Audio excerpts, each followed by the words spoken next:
Hello guys, welcome to my YouTube channel time to study and art. इस video में हम BHDC 132 के first block का third unit cover कर रहे हैं, जिसका नाम है कबीर का काव्य। इस वीडियो में हम कबीर का रहस्यवाद इस टॉपिक पर डिस्कशन करेंगे। तो चलिए शुरू करते हैं। रहस्यवाद का मतलब होता है अस्पष्ट अभिव्यक्ति। मतलब जो अभिव्यक्ति स्पष्ट ना हो उसको रहस्यवाद कहते हैं। लेडी अंडरहिल ये एक दार्शनिक हैं जिन्होंने रहस्यवाद पर अपने विचार दिए हैं। तो देखिए ये क्या कहते हैं। परम सत्ता की प्रति भावुकता भरी प्रतिक्रिया को रहस्यवाद कहा जाता है। परम सत्ता यानी कि ईश्वर, तो ईश्वर के प्रति भावुकता भरी प्रतिक्रिया, ईश्वर के प्रति भावुकता भरी भक्ति, इस सबको रहस्यवाद कहा जाता है। जिसमें भावुकता हो उसे रहस्यवाद कहा जाता है। जीवात्मा का परमात्मा के प्रति प्रगाढ़ संबंध और उसे व्यक्त करना ही रहस्यवाद है। ये बताया गया है कि जीवात्मा यानी कि हम लोग भक्त और परमात्मा ईश्वर, उसके प्रति जो हमारा प्रगाढ़ कभी न खत्म होने वाला संबंध है उसे व्यक्त करना रहस्यवाद कहलाता है। आचार्य रामचंद्र शुक्ल इन्होंने रहस्यवाद पर अपने विचार दिए हैं। तो इन्होंने रहस्यवाद पर अपने क्या विचार दिए हैं वो ये हैं आगे। साधना के क्षेत्र में जो अद्वैतवाद है, साहित्य के क्षेत्र में वह रहस्यवाद है। इसका मतलब ये हुआ कि जब साधक की आत्मा निर्गुण निराकार ब्रह्म से अपना प्रेम संबंध स्थापित करती है और साधक द्वारा, मतलब ये कहते हैं कि साधना के क्षेत्र में अद्वैतवाद है, वही साहित्य के क्षेत्र में रहस्यवाद कहलाता है। ये कहते हैं कि जब साधक की आत्मा निर्गुण निराकार ब्रह्म यानी कि ईश्वर से अपना प्रेम संबंध स्थापित कर लेती है और साधक द्वारा उस प्रयत्न या साधना की अभिव्यक्ति की जाती है, तब वह वर्णन रहस्यवाद कहलाता है। मतलब जब व्यक्ति कोई भक्त साधना करता है और ईश्वर उसके प्रेम को स्वीकार करता है तो उसकी अभिव्यक्ति रहस्यवाद कहलाती है। कबीर निर्गुण निराकार ब्रह्म के उपासक थे। उनकी ईश्वर के प्रति रागात्मक एकाकार व मिलन रहस्यवाद कहलाया। कबीर के अनुसार जीवात्मा और परमात्मा के एकाकार की अवस्था को व्यक्त करना कठिन है। मतलब ये कहा गया है कबीर की जो रागात्मक ईश्वर के प्रति रागात्मकता थी, एकाकार था और मिलन की अवस्था थी, उसको रहस्यवाद कहा जाता है कबीर के लिए। कबीर का मानना है कि ईश्वर के प्रति एकाकार की अवस्था को प्राप्त करना, एकाकार करना ईश्वर के साथ, ये बहुत ज़्यादा कठिन है। उसके लिए बहुत ज़्यादा तप करने पड़ते हैं, बहुत साधना करनी पड़ती है। इस सच्चे मन से ईश्वर को प्राप्त करने के लिए भक्ति करनी पड़ती है, जिसमें हम शब्दों द्वारा स्पष्ट नहीं कर सकते। मतलब कबीर कहते हैं कि ईश्वर के प्रति हम एकाकार को शब्दों द्वारा स्पष्ट नहीं कर सकते। अकथन कथनी प्रेम की कछु कहीं न जाए, गूंगे केरी सरकरा जो बैठा मुस्काए। कबीर ने इस दोहे में कहा है, इसका मतलब मैं पढ़ रही हूँ, ये लिखा है नीचे। अर्थात परमात्मा के प्रति कबीर का जो प्रेम है उसको कहना अकथन है, शब्दों द्वारा स्पष्ट नहीं होता। जैसे किसी गूंगे को मीठा या शक्कर खाने को दिया जाए और उससे शक्कर का स्वाद पूछा जाए शब्दों में, तो वह शब्दों में नहीं कह सकता बल्कि भाव द्वारा मुस्कुराकर व्यक्त कर सकता है। मतलब ये कहा है कि परमात्मा के प्रति, ईश्वर के प्रति जो भक्ति है हमारी, उसको हम शब्दों द्वारा नहीं बता सकते, शब्दों में स्पष्ट नहीं कर सकते लोगों को।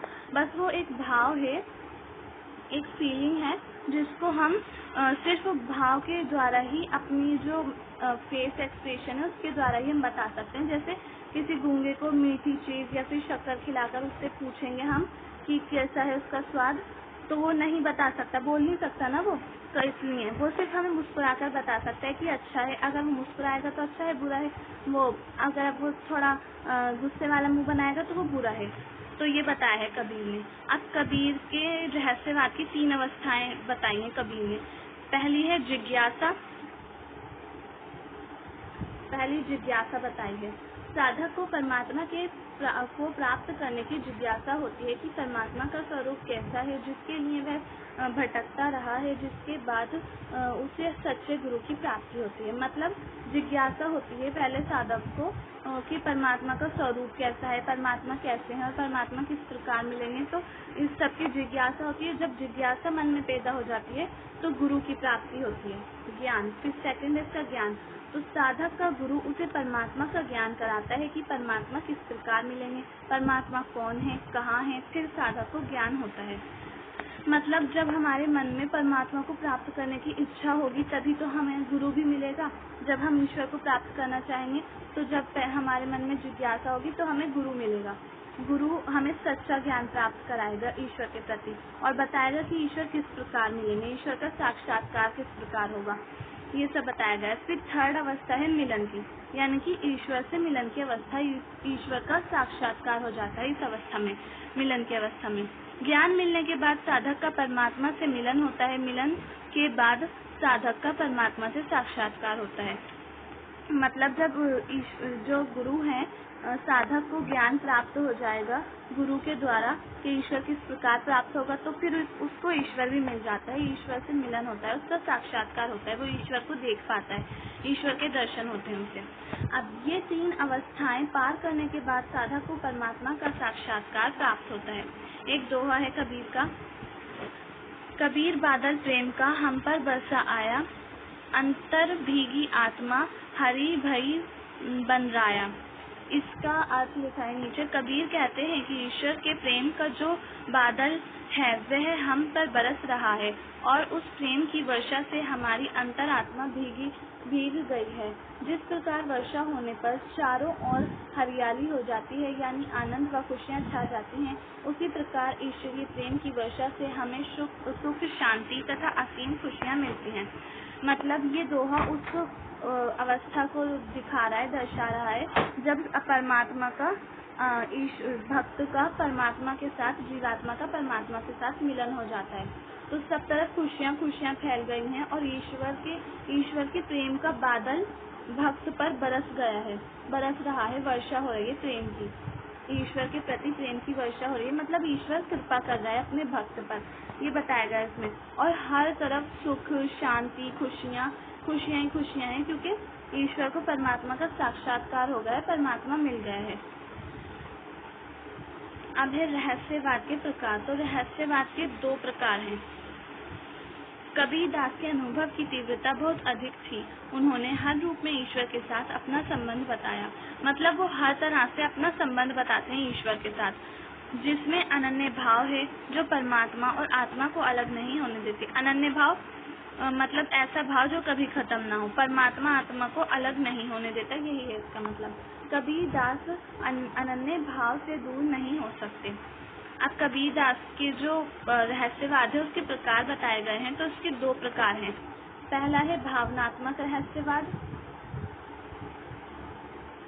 भावनात्मक रहस्यवाद की भी 3 अवस्थाएं हैं, वात्सल्य मूलक, दास्य मूलक और दाम्पत्य मूलक। और दूसरा है साधनात्मक रहस्यवाद। अब इन सब के बारे में हम एक एक करके डिस्कशन करेंगे। तो पहला देख लेते हैं भावनात्मक रहस्यवाद। भावनात्मक रहस्यवाद में भावनाओं से संबंधित रहस्यवाद है ये। तो इसमें 3 प्रकार की अवस्थाएं हैं। पहली है वात्सल्य मूलक रहस्यवाद। तो इसका एक दोहा है, हरि जननी में बालक तोड़ा, कहे न बस सहु अवगुण मोरा। मतलब इस प्रकार के जो रहस्यवाद है वात्सल्य मूलक रहस्यवाद, इसमें कबीर स्वयं को बालक मानते हैं और ईश्वर को, परमात्मा को अपनी माता के रूप में मानते हैं। तो वो कहते हैं, इसका अर्थ दे रखा है इस दोहे का, अर्थात कबीर दास कहते हैं कि परमात्मा मेरी माता है और मैं उसका बालक व माता का संबंध अनन्य है जो कभी टूट नहीं सकता। वो ये कहते हैं कि परमात्मा मेरी माता है और मैं बालक हूँ और हम दोनों का संबंध कभी नहीं टूट सकता। कभी माता का और बच्चों का संबंध कभी नहीं टूटता। तो इसी प्रकार कबीर कहते हैं कि मेरा और मेरी माता यानी कि ईश्वर का संबंध कभी नहीं टूट सकता। चाहे मेरे कितने भी बुरे काम हो, कितनी भी बुराइयाँ हो, कितने भी अवगुण हो, लेकिन मेरे कितने भी अपराध हो, लेकिन मेरी माता मुझे एक दिन क्षमा कर देगी, एक दिन माफ कर देगी, बताया गया है। और मेरे कितने भी अवगुण या अपराध हों उन्हें मेरी माता क्षमा कर देगा तथा मुझे अपना लेगी। वो कहते हैं कि चाहे मेरे कितने भी बुरे काम हों, मेरी माता यानी कि परमात्मा मुझे क्षमा कर देगा और मुझे अपना लेगा। अब इसकी दूसरी अवस्था आती है दास्य मूलक रहस्यवाद। तो उसका ये दोहा है, कबीर फूटा राम का मोतिया मेरा नाऊ, गले राम की जेबड़ी जित खेचे तित जाऊं। ये दासय मूलक रहस्यवाद में उससे मतलब है कि इसमें दास की अवस्था है। कबीर स्वयं को दास मानते हैं और ईश्वर को अपना स्वामी मानते हैं, तो वो इसमें दास और स्वामी का संबंध स्थापित करते हैं। वो स्वयं को, अब इसका मतलब देख लेते हैं। अर्थात कबीरदास जी कहते हैं कि मैं तो परमात्मा का दास हूँ, सेवक हूँ, और मेरे गले में राम नाम की जंजीर डली है, और परमात्मा मुझे जिस ओर खींचेंगे मैं राम नाम के जंजीर के सहारे परमात्मा तक पहुँच जाऊंगा। वो कहते हैं कि मैं दास हूँ, जिधर मेरे ईश्वर, मेरे स्वामी मुझे खींचेंगे, जो भी मुझे अपना वो देंगे, वो निर्णय सुनाएंगे, वो ही मेरे लिए सर्वमान्य होगा, मैं उनकी हर बात मानूंगा। वो ये कहते हैं। इस अवस्था में कबीर दास स्वयं को परमात्मा का सेवक बताते हैं, परमात्मा को स्वामी यानी कि मालिक। जैसा दास व मालिक का संबंध भी अनन्य है और भावना सेवक की मालिक के लिए होती है, वही कबीर की परमात्मा के लिए कबीर स्वयं को तुच्छ बताते हैं। मतलब ये घमंड नहीं करते, कबीर स्वयं को बहुत नीचा दिखाते हैं, तुच्छ बताते हैं, और जो भावना सेवक की अपने मालिक के लिए होती है, अपने स्वामी के लिए होती है, वही कबीर की ईश्वर के लिए है। अब इसकी थर्ड अवस्था है दंपत्य मूलक रहस्यवाद। तो दंपत्य मूलक रहस्यवाद की भी 3 अवस्थाएं होती हैं, विरह की अवस्था, मिलन की अवस्था, और इसकी एक और अवस्था है जो मैं अभी बताऊंगी आगे। तो विरह की अवस्था क्या होती है दंपत्य मूलक रहस्यवाद में? पहली अवस्था विरह की अवस्था है। इस अवस्था में कबीर ने स्वयं को पत्नी व परमात्मा को पति बताया है। मतलब विरह अवस्था में कबीर स्वयं को तो पत्नी बताते हैं, और जो ईश्वर है उसको यानी कि परमात्मा है उसको अपना वो बताते हैं पति। इस अवस्था में पति पत्नी के प्रेम का संबंध बताया है। पत्नी यानी कि आत्मा यानी कि कबीर, पति परमात्मा यानी ईश्वर से मिलने के लिए व्याकुल हो रही है। कबीर अपने पति यानी कि परमात्मा से मिलने के लिए बेचैन हो रहे हैं, व्याकुल हो रहे हैं, लेकिन उस परमात्मा के दर्शन नहीं हो रहे हैं। जब वो उनसे मिलने के लिए व्याकुल हो रहे हैं कबीर अपने ईश्वर से, लेकिन परमात्मा के दर्शन नहीं हो रहे हैं। इस अवस्था को ही दंपत्य मूलक रहस्यवाद की पहली या विरह की अवस्था कहते हैं। अब इसका एक दोहा है जो ऊपर दे रखा है, मैंने वो पढ़ा नहीं था, अब पढ़ूंगी। अखियां में झाई पड़ी पंथ निहारी निहारी, जीभ रिया छाला पड़ा राम पुकारी पुकारी। मतलब कबीरदास कहते हैं कि मैं परमात्मा से मिलने के लिए परमात्मा की राह देखते देखते मेरी आंखों में झाई पड़ गई है। मतलब आंखों में बहुत ज्यादा आंसू आ गए हैं, झाई पड़ गई है, धुंधला दिखने लगा है परमात्मा की राह देखते देखते, लेकिन उनके दर्शन नहीं हो रहे हैं, धुंधला दिखने लगा है, तथा परमात्मा का नाम पुकारते पुकारते जीभ में छाले पड़ गए हैं। वो कहते हैं कि परमात्मा के दर्शन नहीं हो रहे हैं, परमात्मा का मैंने बहुत ज्यादा नाम पुकार लिया है जिसकी वजह से मेरी जबान में छाले पड़ गए हैं, लेकिन ईश्वर के दर्शन नहीं हुए। वो निर्गुण निराकार ब्रह्म की बात करते हैं, ईश्वर की बात करते हैं। तो इस दोहे का ये मतलब है। इसकी पहली विरह की अवस्था हो गई। अब दूसरी अवस्था है मिलन की अवस्था। ये वह अवस्था है जिसमें आत्मा को परमात्मा का साक्षात्कार होता है, आत्मा परमात्मा का मिलन होता है। ये दंपत्य मूलक रहस्यवाद की दूसरी या मिलन की अवस्था है। मतलब ये वह अवस्था है जिसमें परमात्मा ईश्वर को मिल जाता है, जिसमें भक्त को ईश्वर मिल जाता है, ये वह अवस्था है। अब इसका दोहा है, दुल्हिन गाभू मंगलाचार, हर घर आए हो राजा राम भरतार। इसका मतलब है कबीरदास जी कहते हैं कि मुझे परमात्मा प्राप्त हो गए हैं, उनका साक्षात्कार हो गया है। इसमें जो मेरी सखियां गांव की दुल्हन हैं, तुम मंगलाचार गाओ, उनका स्वागत करो, क्योंकि हमारे घर में मेरे राजा राम, मेरे भरतार यानी पति परमात्मा आने वाले हैं, तुम खुशियां मनाओ। कबीरदास जी को इसमें परमात्मा का मिलन हो गया है, कबीरदास जी से परमात्मा का साक्षात्कार हो गया। तो वो कहते हैं सबसे, अपनी सखियों से और गांव के सारे लोगों से कि तुम लोग खुशियां मनाओ, मुझे परमात्मा का साक्षात्कार हो गया है और परमात्मा यानी कि ईश्वर मेरे घर में आ रहे हैं। अब थर्ड है इसकी एकाकार। आत्मा परमात्मा का मिलन होने पर द्वैत भाव समाप्त हो जाता है। द्वैत भाव मतलब जो परमात्मा और आत्मा का अलग अलग जो भाव होता है वो खत्म हो जाता है। आत्मा परमात्मा में ही विलीन हो जाती है। परमात्मा से मिल जाती है और वो उनका एकाकार हो जाता है। तो इस अवस्था को कहते हैं एकाकार की अवस्था। आत्मा परमात्मा का मिलन होने पर द्वैत भाव समाप्त हो जाता है, यानी जब परमात्मा का साक्षात्कार हो जाता है तो आत्मा परमात्मा में ही अपना स्वरूप देखने लगती है, यानी कि आत्मा और परमात्मा एक हो जाती है जब एक आत्मा परमात्मा का साक्षात्कार हो जाता है। उनका जो मैं और तुम, ये दो भाव होते हैं ना, द्वैत भाव, ये दो द्वैत भाव कहलाता है, मैं और तुम, तो ये खत्म हो जाता है। मैं ही अपना स्वरूप देखने लगती है। यहाँ कबीर दास अद्वैत से प्रेरित होकर आत्मा का ही प्रकाश, उसकी छाया देखने लगते हैं। मतलब कबीर दास भी अद्वैत भाव से ईश्वर की उपासना करने लगते हैं, मतलब स्वयं में ही ईश्वर को देखने लगते हैं, ईश्वर में ही स्वयं को देखने लगते हैं। वो परमात्मा का ही प्रकाश, उसकी छाया देखने लगते हैं, मतलब खुद में परमात्मा का प्रकाश, उसकी छाया देखने लगते हैं। अब इसका दोहा ये है, लाली मेरे लाल की जित देखूं तित लाऊं, लाली देखन में गई ने भी हो गई लाल। अर्थात कबीरदास जी कहते हैं कि मेरे परमात्मा का जो प्रकाश है, जिसका मैंने दर्शन किया, तो मैं जहाँ भी देख रहा हूँ, उनका साक्षात्कार करने के बाद परमात्मा का ही प्रकाश दिखाई दे रहा है। मतलब कबीर कहते हैं कि मैं जहाँ देख रहा हूँ, परमात्मा से साक्षात्कार करने के बाद वो जहाँ भी देख रहे हैं उन्हें परमात्मा दिखाई दे रहा है, हर जगह परमात्मा का प्रकाश दिखाई दे रहा है, उसकी आभा नजर आ रही है। मतलब हर जगह परमात्मा की परछाई दिखाई दे रही है, हर जगह परमात्मा ही दिखाई दे रहे हैं। जब मैं परमात्मा से मिलने गया तो उसी के रंग में रंग गया, परमात्मा से मेरा एकाकार हो गया, मतलब परमात्मा में विलीन हो गई। परमात्मा से एकाकार होने के बाद मैं स्वयं और तू परमात्मा दोनों का जो अलग अलग भाव था वह समाप्त हो जाता है। यहाँ बूंद में समुद्र व समुद्र में बूंद मिलने की अवस्था आ जाती है। मतलब समुद्र में बूंद और बूंद में समुद्र मिलने की अवस्था, जब समुद्र में ही बूंद मिल जाएगी पानी की तो पता नहीं चलता ना कि वो कौन सी बूंद थी जो हमने उसमें मिलाई। तो मैं और तू, ये दो जो अलग अलग भाव हैं, ये खत्म हो जाते हैं एकाकार होने के बाद। मैं और तू परमात्मा से एकाकार होने के बाद ये भाव खत्म हो जाता है। अब इसका एक और दोहा है, जल में कुंभ, कुंभ में जल, बाहर भीतर पानी, टूटा कुंभ जल, जल में समाना, ये तथ्य को न जानी।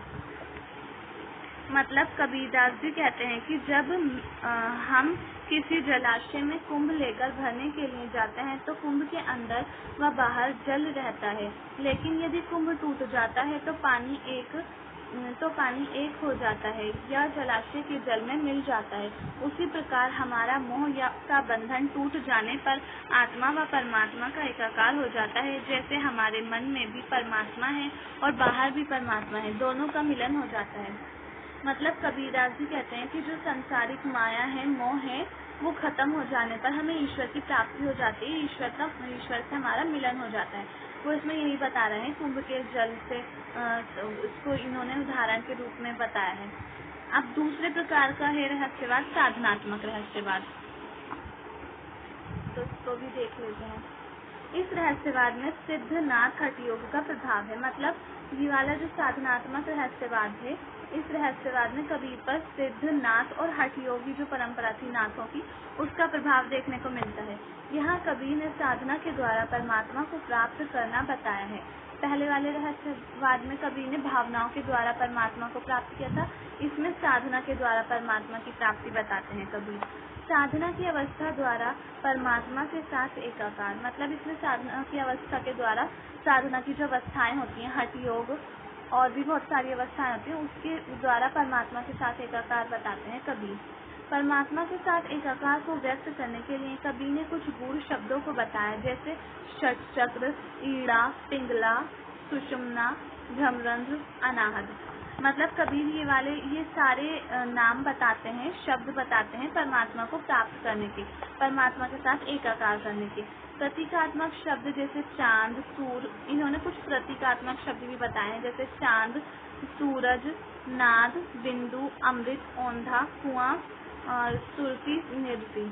ये सारे प्रतीकात्मक शब्द हैं और ये जो मैंने अभी ऊपर पढ़े थे ये गूढ़ शब्द हैं। तो ये शब्द बताए हैं कबीर ने कि इन शब्दों के माध्यम से हम ईश्वर को प्राप्त कर सकते हैं, ईश्वर के साथ एकाकार कर सकते हैं। इस प्रकार के शब्दों को उन्होंने प्रयोग किया, मतलब इन्होंने भी इसी प्रकार के शब्दों का प्रयोग किया था ईश्वर की प्राप्ति के लिए। जो शब्द सुनने में कठिन हो जाता है, लेकिन इस रहस्यवाद में जब भक्ति मिल जाती है तो सहज और सरल हो जाता है। मतलब ये शब्द सुनने में तो हमें कठिन लग रहे हैं, लेकिन जब हम ईश्वर को प्राप्त करने के लिए भक्ति करते हैं तो वो सरल हो जाते हैं, सहज हो जाते हैं। जब भक्ति के साथ इनका मिलन हो जाता है इन शब्दों का, तो वो सरल हो जाते हैं। कबीर ने ऐसा बताया। कबीरदास केवल योगी नहीं थे, वे साधना में डूबकर वे ईश्वर को प्राप्त होना चाहते थे। वे भक्त थे जो अपनी मस्ती में ईश्वर की खोज में निकले थे। उनके भावों की सरसता इसमें आगाई, जिस कारण साधनात्मक रहस्यवाद व सरल सहज हो गया। मतलब इसमें बताया गया है कि कबीर योगी नहीं थे, वो तो सिर्फ भक्त थे, ईश्वर को प्राप्त करने के लिए निकले थे। और इसी उनका जो ये भाव था ईश्वर को प्राप्ति का भाव, वही साधनात्मक रहस्यवाद बन गया और सरल और सहज हो गया। सो गाइज, आज की वीडियो में सिर्फ इतना ही। अगर आपको मेरी वीडियो पसंद आई हो तो प्लीज़ मेरी वीडियो को लाइक करें, शेयर करें एंड सब्सक्राइब करें मेरे चैनल को, और कमेंट्स करके ज़रूर बताएं आपको मेरी वीडियो कैसी लगी।